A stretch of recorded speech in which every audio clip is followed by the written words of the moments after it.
Welcome back to part 10 of Halo Reach. In the last part, we did the first half of fighting through the sword base, where me and Josh died a lot, because we sucked.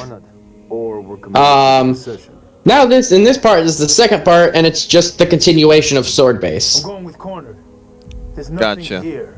Yeah. So the missions get longer. Yeah. Gotcha. And now, how many noble team members are we left with now? Including myself? Yeah. Are we including Josh as well?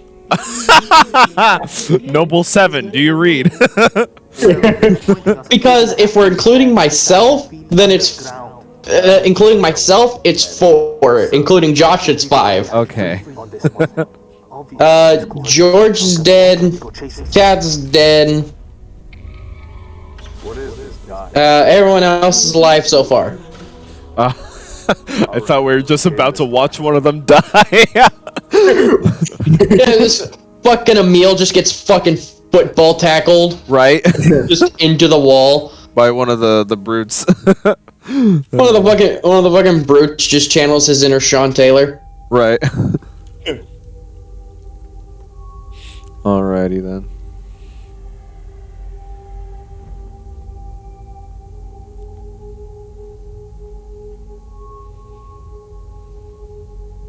Again, I love the fucking like eerie music. It is very eerie here, yeah. Oh, nice security cam footage. They tend to do this a lot in these games. Really? Yeah, you kind of see it in ODST as well, which I'm excited when we get to that one. Yeah. Because that one's gonna be very difficult to play. Because ODST, not in gameplay, it's gonna be difficult to place in a time. Because it technically happens in between Halo 2 and 3. Oh. Like, it happens between the events of both of those games. I see. Like the title of it is like Halo 3 ODST, yeah? Yeah. Yeah. But it happens during at some point just where was it? There'll be a point in Halo where we'll see a slip space jump. It's supposed to happen after that slip space jump, but before the third game ever starts. Yeah. Okay.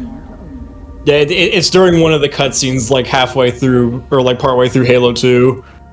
Yeah. Okay. Josh knows what cutscene I'm talking about. Yeah. Okay, so it kind of just like Yeah. threads itself into the plots of Halo 2 and Halo 3. Yeah.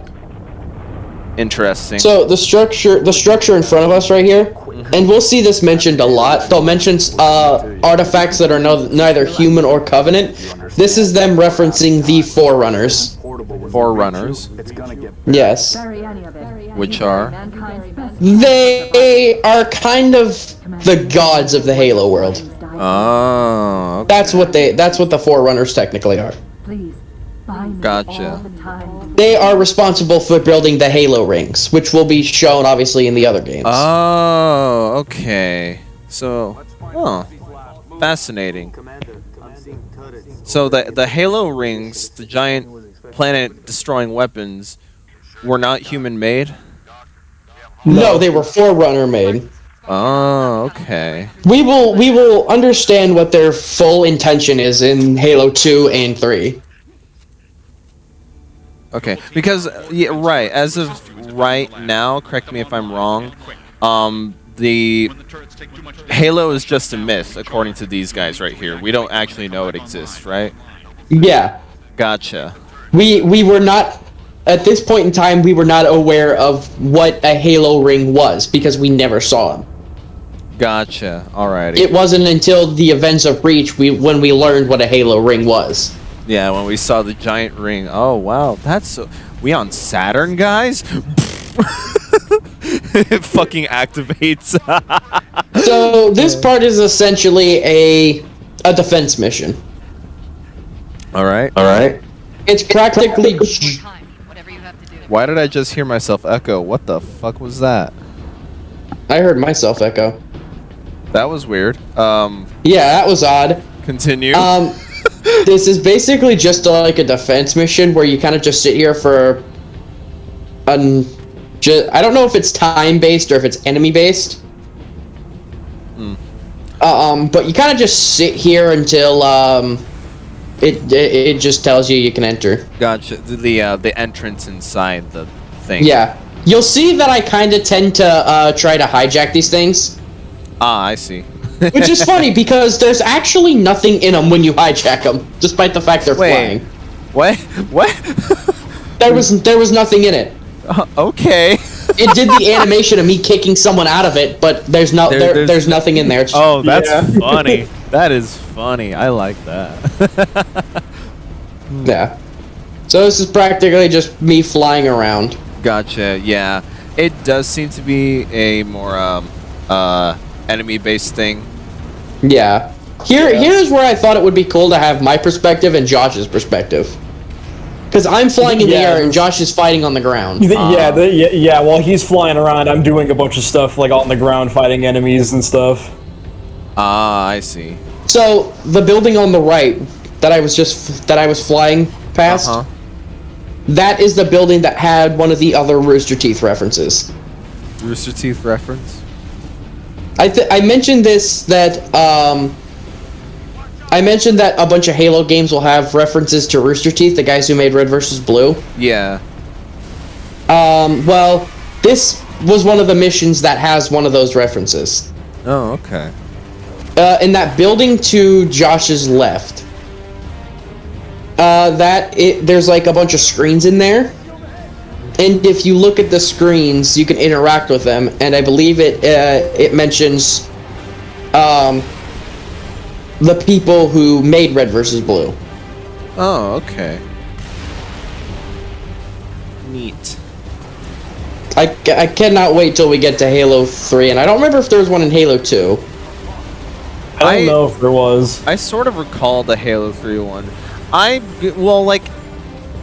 Probably not in Halo 2, because the Red vs. Blue series was only a year old at that point. Yeah. And Halo 2 was an 04 game.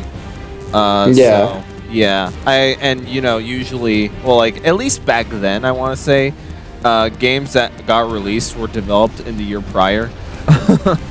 Nowadays, it's usually 2 years prior, even more. So, yeah, I wouldn't be surprised. Yeah. But no, Halo 3 had them, Halo 4 had them, and unfortunately, I don't think I'll be able to show the Halo 4 ones because they're technically not in the campaign. Oh, really? Yeah, those are like a completely different game mode. They're in they're in Halo 4 Special Ops. That's odd. Which kind of has its own story in itself. Yeah. Oh. Which I would be down for doing. Is it like DLC or a separate campaign? No, it's a separate game mode. Oh, it's not like DLC. It's just a separate game mode. Gotcha. It's separated from the story. Which I would perfectly be okay with doing because I think those references are funny. Sorry about that. And the story itself for that is at least interesting. Because there's these, obviously, you get mission directives throughout the radios. Yeah. Like the comms throughout every mission. But the funny part is if you find in certain maps, if you find these radios and you shoot them, it plays a snippet of the jingle from Red vs. Blue. And then the audio files you find and some of the comm reports that you hear, they're replaced with the voice actors for Red vs. Blue playing their characters. Huh. And it's kind of just a fun little thing, and I've always liked that. Yeah. It's nice that the developers gave some recognition of fan things that they well let's be fair, Red vs. Blue is probably, or at least the ones that were using Halo 4 for their seasons, were probably the best thing about that game. Let's be fair. If anyone was playing Halo 4, it's not because it's a good game. It's because Red vs. Blue made it find ways to be a fun game. Yeah, like generally Halo 4 is kind of okay, but it leans not okay. Yeah. Let's be fair. I'll take it over Halo 5 any day. Yeah, Halo 5, the bad one. Yeah. I will take that over Halo 5 any day. It's always the 5s that are the worst. Yeah. Remember there was any other games like promotion video when Master Chief got added to Fortnite? Oh my god, I'm sorry, I had to hate that. What? I know he's in Fortnite, but how? What? They used Red versus Blue to No push freaking way. to I was so angry. Yeah, they had like a whole like trailer being like Master Chief's in Fortnite, and then they had like a miniature Red versus Blue episode to promote it. done in Fortnite. Oh, that's amazing. I hated the fact that I had to hate that. And I'm someone who lives and dies by Red versus Blue.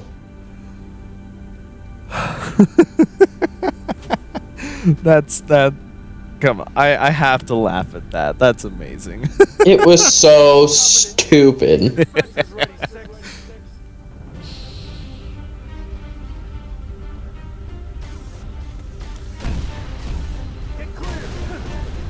What exactly are the CBAD things on the right?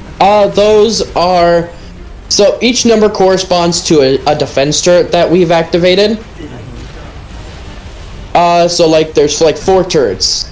Obviously A, B, C, and D. Yeah. And the lines represent how much damage they can take until they shut down. Okay. So when one shuts down, you have to wait a minute or so, and then you go turn it back on. And reactivate it. Gotcha. Okay. So that's cool.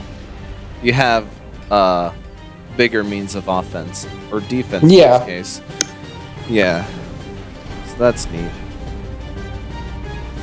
But we did it, boys. We're in. Yeah. We saved the world. Is the threat real? Is the threat real? Funny enough, is the only person here who's played that game. Well, some people lived it, you know.